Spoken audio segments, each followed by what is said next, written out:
You probably think of beer when you hear the word Heineken. The business, founded by Dutch brewer Freddie Heineken, makes a well-known beer that is consumed all over the world.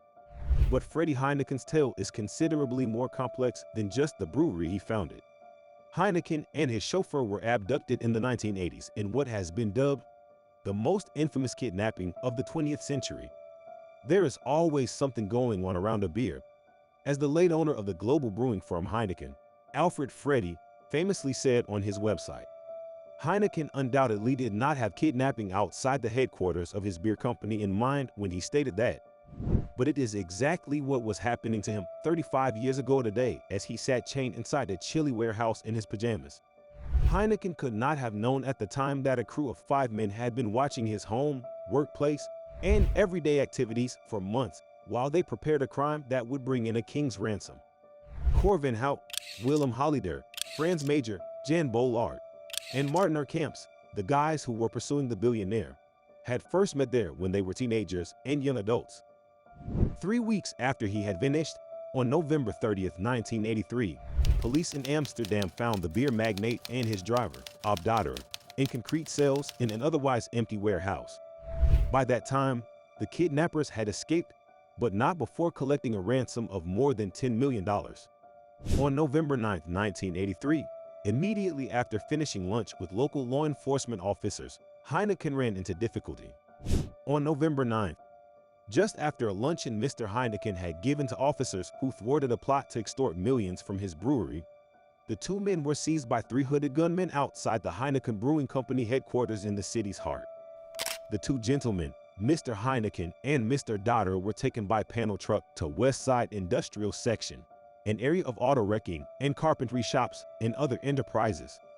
Even though the kidnappers were supposedly novices and low-level criminals, they took excellent security measures once they got their victim.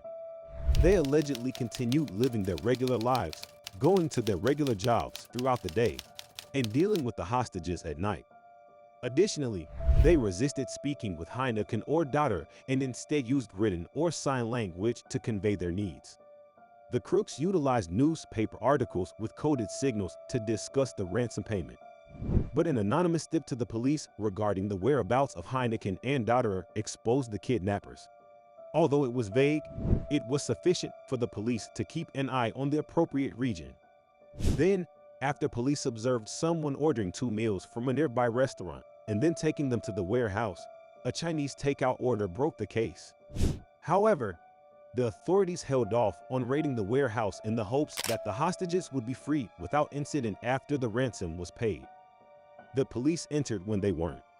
Heineken and Dodder told reporters they had been imprisoned in separate cells but had established routines to keep themselves occupied and sane during a news conference following their escape.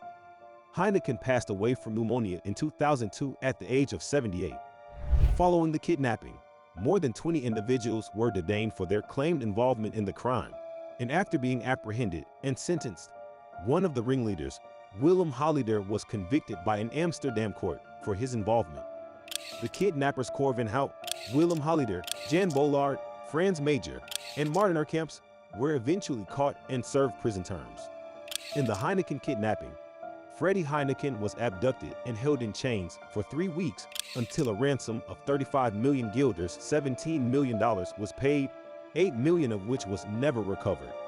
Holleder was caught in France and eventually convicted and imprisoned in the Netherlands until 1992. Until his 2006 arrest in the extortion case, he invested in brothels and sex clubs. Thanks for watching.